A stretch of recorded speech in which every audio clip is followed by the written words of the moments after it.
نبی اکرم حضرت محمد مصطفیٰ صلی اللہ علیہ وآلہ وسلم ارشاد فرماتے ہیں، اور یہ روایت ہماری معتبر ترین کتابوں میں سے یہ کتاب من لا یحضر الفقیہ کے اندر موجود ہے۔ نبی اکرم، یا بعض جگہوں پر نبی اکرم کا ذکر ہے، لیکن اس روایت کے اندر پانچ سرکار کا ذکر ہے کہ پانچ سرکار نے یہ جملہ جابر ابن عبداللہ انصاری سے بیان فرمایا، کیونکہ جابر ابن عبداللہ انصاری وہ ہیں کہ جو نبی اکرم کے دور میں بھی موجود تھے اور پانچویں امام کے دور میں بھی موجود تھے۔ پانچویں امام نے جابر بن عبداللہ انصاری سے ارشاد فرمایا، یا جابر من دخل علیہ شہر رمضان فصام نہارہ وقام وردا من لیلہ وحفظ فرجہ ولسانہ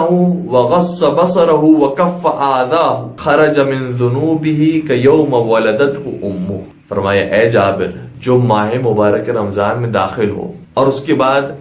ماہ مبارک رمضان کے دنوں میں روزے رکھے اور راتوں کے کسی حصے میں کھڑے رہ کر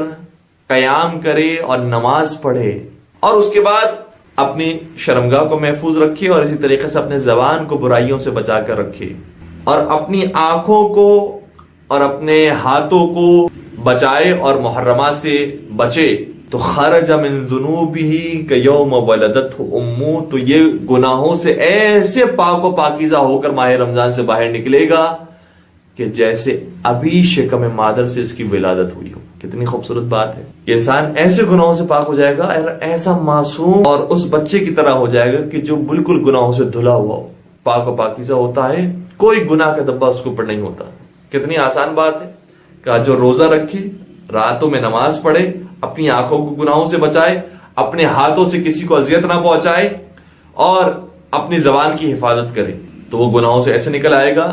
کہ جیسے شکم مادر سے ابھی پیدا ہوا ہو۔ جیسے ہی یہ حدیث حضرت جابر ابن عبداللہ انصاری نے سنی تو بے اختیار کہنے لگے، جعلت فداک، مولا میں آپ پر قربان جاؤں،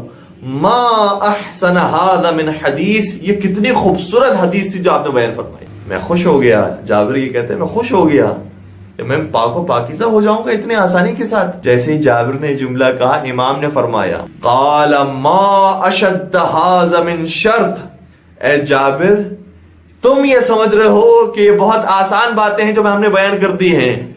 لیکن تم محسوس کرو یہ شرائط کتنی سخت ہیں کہ اگر ان شرائط پر عمل کرو گے تو پھر ایسے پاک و پاکیزہ ہو کر ماہ رمضان سے باہر آؤ گے۔ شرائط معمولی شرائط نہیں ہے، انسان ہر وقت روزہ صرف شکم کا روزہ نہ ہو، آنکھوں کا بھی روزہ ہو،